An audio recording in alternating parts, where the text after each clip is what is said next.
Hello, everyone. Welcome back to Easy Online English. And today we have a very special episode, especially if you are a Chinese immigrant living in America or North America. Today we have 35 advanced words that were taken directly from DMV documents. So these are very common documents, and there are 3 of them. So today we have all of these words for you to learn that will be very useful if you need to change your address or register to vote or get an ID card. So let's go.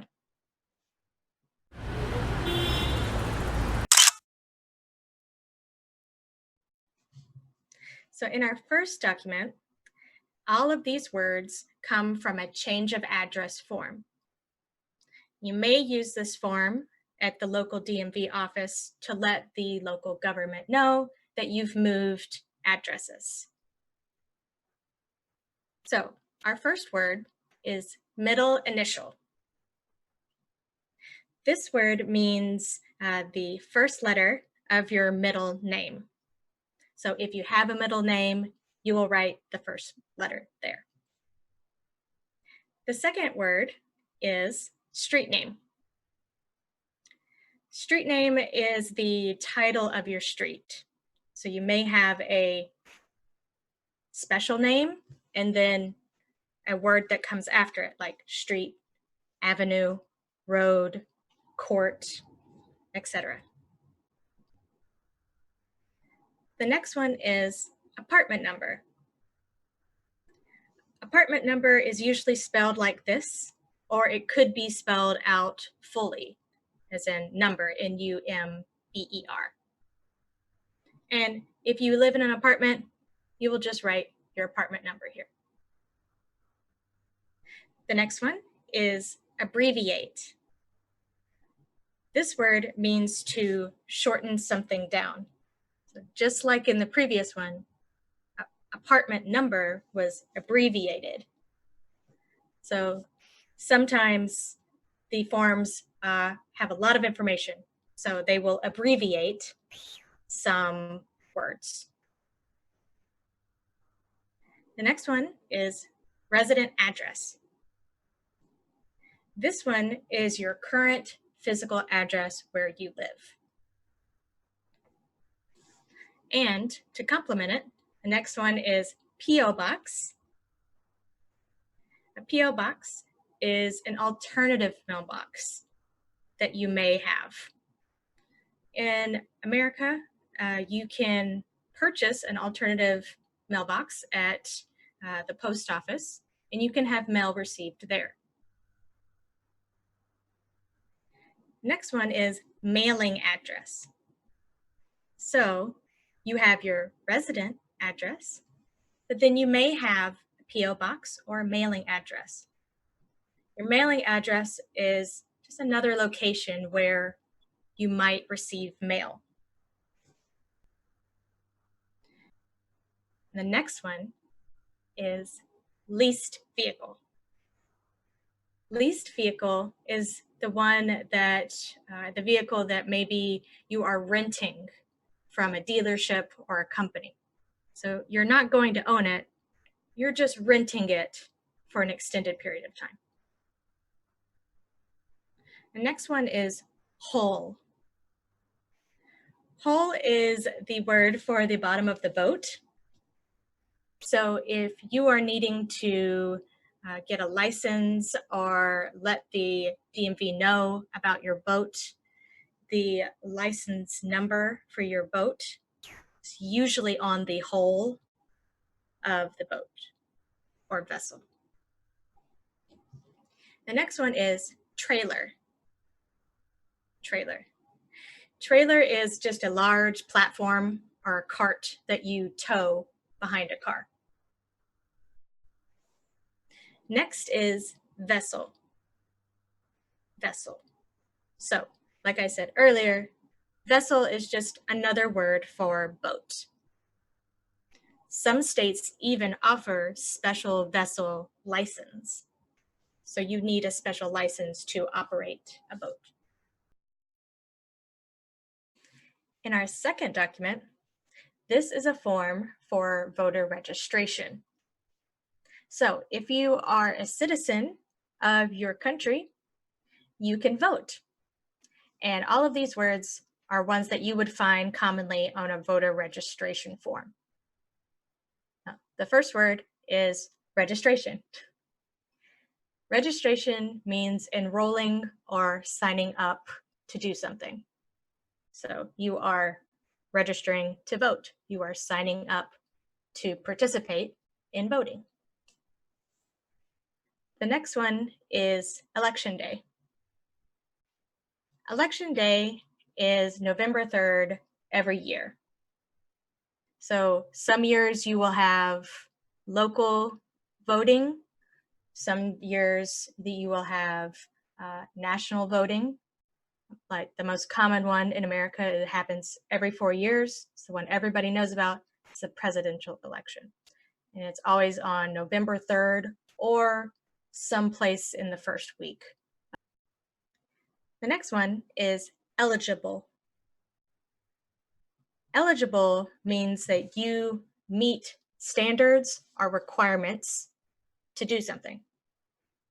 So in America, you are in the US, you have to meet certain standards so you are eligible to vote. One of those standards is being a citizen. So the next one is citizen. Citizen is a legal resident of a country. So if you immigrated here or to another English-speaking country legally, and you have obtained citizenship, then you can vote. The next one is party affiliation or party preference. Both of these are the same thing. It just means that it is the political group that you associate yourself with. Now, in America, the most common ones are Republicans and the Democrats. So you can say my party affiliation is Democratic. Also, a secondary word here is party primary. So each political group has a primary. A primary is the nomination process. It's when the group comes together and they decide which person they would like to nominate for office. So different states have different rules for primaries. Be sure to research the rules for your state and primaries. The next one is parole. Parole is the release of a prisoner for good behavior. So if you are out on parole, sometimes you are not eligible to vote because you've lost your right because you were in prison. The next one is conviction. Conviction is a formal declaration that somebody is guilty or somebody has a criminal offense. So you have to be convicted by the court as guilty, and then you will be sent to prison, and that means that you won't be eligible to vote. Okay, this one is felony. Felony is a serious crime. It usually involves violence.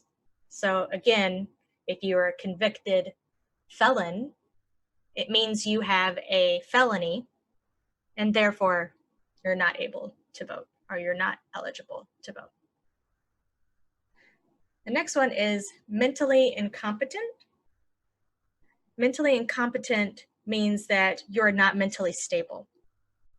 So if you had to go to court and the court decided that you are not mentally competent, this could be another reason why you cannot vote.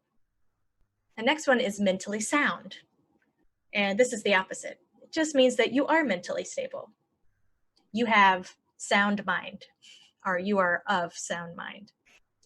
The next word here is a very important word. It's ballot. Ballot is literally the piece of paper that you vote on. So I have all the candidates' name, and then you decide which person you want on your ballot. The next one is a mail-in ballot.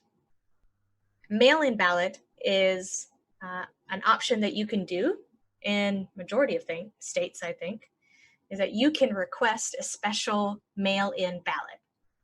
So if you don't have time to go to your voting location on election day, then you can request the government to send you a special mail-in ballot, and you can vote and send it back. The next one is election materials. So election materials are information and packets and pamphlets that your government or local government may send to you about the candidates that are nominated. All right, our last form is a driver's license application. So if you need to get a driver's license or just a governmental ID card, you can use this kind of form. And all of these words are related to this form. So, and the first one is DMV. DMV is used by most states to mean the Department of Motor Vehicles. So this is the name of the department of the state government that is in charge of vehicles, addresses, all of these types of things. The next one is suffix. Suffix is the title at the end of a name, like junior, the first, the second, or the third. And related, prefix, is the title at the beginning of the name. So like Mr., Mrs., Miss. The next one is Social Security number. So if you're a citizen, you have a Social Security number that was given to you by the government, and it's like your official citizen number. The next one is veteran. Veteran is a retired military member. In some states and even some companies offer special benefits to veterans. So usually people want to know if you are a veteran. Next is organ donation. Organ donation is the voluntary program of donating your organ or tissue to people after you die. So in America, this process is done through driver's license or ID cards. You can check and say, yes, I would like to participate in this program in the event of my death. The next one is parent or guardian. A parent or guardian is the legal adult that is responsible for a younger adult or minor, somebody who's below 18. Next one is consent. Consent is to formally agree. So if you are somebody under the age of 18 and you're getting your driver's license and you're learning how to drive, you will need a parent or guardian's consent to do this. Next is unconscious and unaware, or unconsciousness and unawareness. So you will need to tell people if you have any type of medication that makes you unaware and unconscious. These words just mean that you do not recognize your surroundings, or you often faint or fall asleep in random places. This kind of information will need to be on your driver's license, or you may not be eligible to have one. Next is affidavit. affidavit. This word is just a written official statement. So you may need a special statement from your doctor or something special written down about your driver's license application. So sometimes applications may require special affidavits according to your situation. Thank you so much for watching this video. We hope it was very helpful for you, especially if you're an immigrant living in an English-speaking country. If you searched for this and it was helpful for you, please write down below and let us know which words were the most helpful for you. Did we help you fill out your form for the DMV? And if you liked this video, please, of course, subscribe and leave a like under here so we know that you liked it. See you later.